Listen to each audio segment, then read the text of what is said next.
Hi guys, good morning. तो Friday तो was a holiday, Mahashivratri की छुट्टी थी। बट थर्सडे और वेडनेसडे को मैंने इस ट्रेड के बारे में बोला था कि मुझे ऐसा लगता है निफ्टी को नीचे जाना है। बट सडनली फ्राइडे को निफ्टी जो है सपोर्ट लेके, थर्सडे को निफ्टी सपोर्ट लेके ऊपर चली गई और फिर just before closing it fell some points. ठीक है, आज निफ्टी ने जो शुरुआत की थी वहां से ये लगातार नीचे गिर रही है और कभी थोड़ा कंसोलिडेट होती है, थोड़ा नीचे जाती है। अगर इस सपोर्ट को ब्रेक करेगी विच इज 8925, देन निफ्टी और नीचे जाएगी। और कितना नीचे जाएगी? रफली एटलीस्ट ये जाएगी 8895 तक, यहाँ तक जहाँ पे ये आपको सपोर्ट दिखाई दे रहा है, यहाँ तक शायद और जाएगी। और अगर और फिर उसको भी ब्रेक कर दिया तो 8880 तक इसको जाने की उम्मीद है। ठीक है, तो ये तो आज निफ्टी का हो गया फ्यूचर। बट अब हम डिसाइड करते हैं कि हमने जो अपने पुराने ट्रेड्स किए थे, let's see what's happening in our old trades, जिसमें कि एक था Just Dial again is up, phenomenally up. Reliance Infra is up, और लेट्स सी कि कितने परसेंटेज अप है। जस्ट डायल अप है 1.6% एंड रिलायंस इंफ्रा है 1.7%।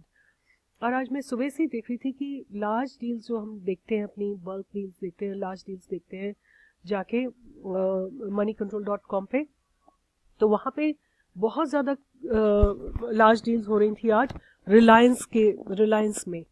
आप देखिए रिलायंस में क्या है आज।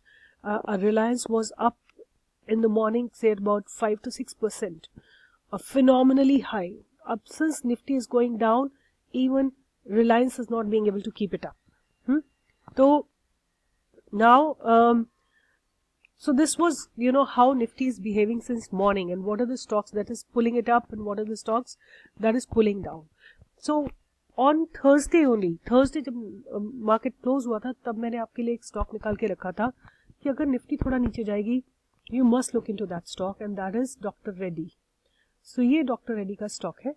देखिए आज ही इसमें कितना शार्प मूवमेंट आया, although I did not make a video on that day because I needed to understand how is Nifty behaving today. So ये Dr. Reddy का 15 मिनट्स का ग्राफ है। देखिए कितना इसको on Thursday, Friday, Wednesday, Thursday इसमें कितना मैसिव रेजिस्टेंस लगा है इन 15 मिनट्स। एंड आज देखिए इसमें ये अच्छा खासा फॉल आया है। देखते हैं डॉक्टर रेड्डी का 1 डे का ग्राफ देखते हैं। ये डॉक्टर रेड्डी का 1 डे का ग्राफ है। इसमें देखिए आपको क्लियरली दिख जाएगा, यहाँ पे ये रेजिस्टेंस लगा हुआ है, right. This resistance means our sell का trade should have started from 3135, यहाँ से शुरू होके और ये यहाँ तक आ चुका है। और अभी इसको और नीचे जाने की उम्मीद है, कम से कम इसको डेफिनेटली इसको नीचे जाना चाहिए 2700-800 तक, राइट। और अगर उसको भी क्रॉस कर देता है तो इसको थोड़ा और यहाँ तक जाना चाहिए 2200 तक या 2600 तक, तो इसको जाना ही चाहिए। ठीक है, ये एक डॉक्टर रेड्डी का ट्रेड मैंने आपके लिए निकाल के रखा हुआ था और आज ये लो ही चल रहा है। अब आते हैं हम, मैंने एक और जो आपके लिए स्टॉक निकाल के रखा हुआ है, वो है कर्नाटका बैंक। कर्नाटका बैंक, तो उसका एक रीज़न ये है कि मैंने इसमें देखा था थर्सडे को एक बहुत बड़ी बल्क डील आई हुई थी, और that was one thing. Second thing, मैंने इसकी जो टेक्निकल एनालिसिस की और इसकी फंडामेंटल एनालिसिस की, उसके हिसाब से मुझे बहुत अच्छा लग रहा था। तो देखते, let's first go technical analysis पे चलते हैं। ये 15 मिनट का ग्राफ है। ये ऊपर खुला और फिर उसके बाद ये बड़ी सी रेड कैंडल लगाते हुए नीचे आया है। अब ये एक सपोर्ट पे खड़ा हुआ है। अगर इस सपोर्ट को मेंटेन करता है then it should go up.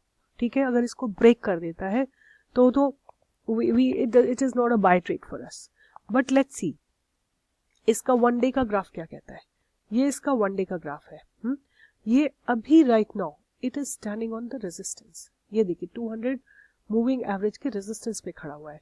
ठीक है, अगर ये क्रॉस कर लेता है, let's say it goes to about 131 or so, then we should definitely buy. Then it has a probability of going up till about 140, right? It will give us good, about 10% move from this position, and which is going to be a good return. ठीक है, उसके बाद हम देखते हैं हमने जो 1 फरवरी को मैंने आपको बोला था करूर वैश्य बैंक, ठीक है, उस दिन करूर वैश्य बैंक 1 फरवरी 2 फरवरी को था ये करीब ये देखिए 85 पे था, 85 था। मुझे जहां तक याद है मैंने 1 फरवरी को बोला था, उस दिन इसकी कॉस्ट थी 80 to 83। उस दिन से लेकर और आज तक इसने 102.75 का हाई लगाया है, राइट, 102.5 का हाई लगाया है, मींस पूरे 20 पॉइंट्स दे दिए हैं, और 20 पॉइंट्स का run up means good 25% hike, right. So this is a massive gain in 1 month, which is only about 20 working days. So it doesn't matter, you know, थोड़ा ऊपर जाएगा थोड़ा नीचे जाएगा। आप इसके ग्राफ को देखिए, 1 2 3 ट्रिपल बॉटम लगाया था इसने, और ये 50 मूविंग एवरेज से यहाँ पे सपोर्ट लिया था। एज आई टोल्ड यू, हमारे ट्रेड्स कहाँ पे होते हैं, या सपोर्ट पे होते हैं या रेजिस्टेंस पे होते हैं। ये सपोर्ट का रेजिस्टेंस है क्योंकि Nifty is going up and the trade has also gone up so beautifully, ठीक है। इसी तरह का ये ट्रेड है कर्नाटका बैंक का। सो कर्नाटका बैंक का जो मुझे सबसे ज्यादा अट्रैक्टिव चीज लग रही है, ये जो इसने 5 पीक्स लगाई है, 5 लोअर्स लगाए, लो पीक्स लगाई है, मतलब लो हर लोएस्ट पॉइंट जो है पहले वाले से ऊपर है, हायर लो लगाए हैं इसने, राइट, इवन हायर हाइज लगाए हैं, और that is what makes this you know stock, it shows that it will be in the upward trend, but you can, if you really want a definite signal, ये 10 moving average, इसको 200 moving average को cross करना चाहिए। जब ऐसा होगा तो ये शॉर्ट साइन होगा कि trade is in up trend. एक चीज और जो मेरे को कंफर्मेशन लगती है वो ये कि इसमें बहुत हैवी बाइंग आई है इन लास्ट 2-3 डेज। अब हम देखते हैं इसका कि फंडामेंटल्स कैसे हैं। तो हम चलते हैं screener.in पे और वहां पे देखते हैं कि क्या हालचाल है इसके फंडामेंटल्स का। Just a sec, Karnataka bank, या so this is Karnataka bank's fundamentals. Market cap is 3,672 crores, P is 8.73. Any stock which is below 10 PE is really a good stock to buy. Then, you know, the current price is 129.90 and book value is 141.65. It is below its book value. And then pros, stock is trading at 0.92 times its book value, and company has been maintaining healthy dividend payout, which is 22.4%. The cons are company has low interest coverage ratio, company has low return on equity, which is 10.13, which is also not very less, right? It's above 10% means it's good, and the biggest concern could be contingent liabilities of 73,085. Now let's go on. अगर आप देखेंगे इसकी peer companies में इसका PE सबसे कम है। Kotak Mahindra bank is 42, state bank of India is 48, right? All of them have very high PE ratio, whereas Karnataka Bank has only 8.73. And then let's go on further. Dividend yield is also highest, 2.57. All the peer companies, none of them give so much of dividend. Net profit is 68.52 crores, and then quarter profit variation in sales quarter, which is good. Let's go further down. Net profit देखते हैं इसका. Net profit is almost positive all throughout, right? Then we come to net growth in the net profit. If you see here, there's almost a consistent growth in the net profit, which is gradually it has increased. Then compounded profit growth is also looking very attractive, you know. And then return on equity is also not bad. Compounded sales growth is also good, 16.57%, right? Then we come to the cash flow. Cash flows from negative, it has become positive. So that is why it looks to me very attractive, right? So this is Karnataka Bank, and today when I'm talking about it to you, which is on 28th February, the cost is about 129 rupees. So we should definitely invest it for about, but only condition is it should cross this 200 resistance. And I have a feeling if Nifty goes up, it definitely will be able to cross this resistance and we should be able to have good profit. So this was one stock that I wanted to talk about. And about Nifty, Nifty is trying to basically consolidate, right? Nifty is actually trying to consolidate. See here, this is the 15 minutes graph. ये 15 minutes का graph है और यहाँ पे इस जगह पे खड़ी हुई है. अगर इस समय अब मोमेंटम आता है, MACD क्रॉस हो जाती है और ये RSI क्रॉस हो जाती है, then Nifty should go up at least till another 30 to 35 points. It should go up. So if it is so, you can definitely do a longer trade for intraday. और अगर नहीं ऐसा होता है, ऊपर जाके यहाँ पे रेजिस्टेंस लग जाता है, then you can do your shortcut trade. ठीक है? Now about how to do intraday trading and how do you select the stock, all I have discussed. I have few more interesting videos coming up. And how do you really select a stock? Like I do find out these stocks for you. How do I find Kotak Mahindra Bank for you, and how do I find Karur Vysya for you? All that I'll be discussing in next coming up few videos.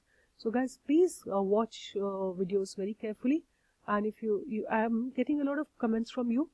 I'll try to answer all of them. I've received a few emails also. So somebody has asked me how to, like, of course I have told you, we apply normal candles, 10 moving average, 50 moving average and 200 moving average, right? ये 200 moving average है. Then MACD, जो भी इसके default parameters है, we don't change at all anything. And in RSI, the oversold, we keep it at 40, overbought, we keep it at 60. And what else is left? This is what I have put the parameters, and the volume is just simple volume. About entry and exit. Entry के लिए I always say you have to look at the support or the resistance. ठीक है? अगर आपको buy करना है तो support देखिए, आपको sell करना है तो resistance देखिए, और फिर उसका confirmation आप MACD and RSI से लीजिए. ठीक है? जब आपको exit करना है तो you base it on RSI and MACD. इन दोनों पे अपनी exit को like देखिए, जैसे यहाँ पे इस point पे देखिए, ये जो जगह है RSI और MACD दोनों ने एक साथ like दोनों MACD ऊपर से नीचे गई and RSI ने 60 को छोड़ दिया. You exit your trade over here. ठीक है? Exiting with MACD and RSI, entry with crossover, right? Crossover with support or resistance. This is what our trade is. Alright guys, so we will again keep on working on our strategy and keep on refining it further. So please keep watching my video. If you like, please give a comment so that I can work upon it, and if something more that you want. But I don't work in swing trading. I will not be able to help you because I have mastered one technique and उसी के variations हैं, उसी में candles की analysis है, उसी में I will keep telling you कि how do you modify your trade and how do you become 100% sure about what you're doing. But this is my technique and I work on this and it really works for me. So there are few more things that I do with it. I'll keep discussing that as and when it comes. So thank you guys. Thank you for watching my videos. Have a good day. Trade well. Trade intelligently.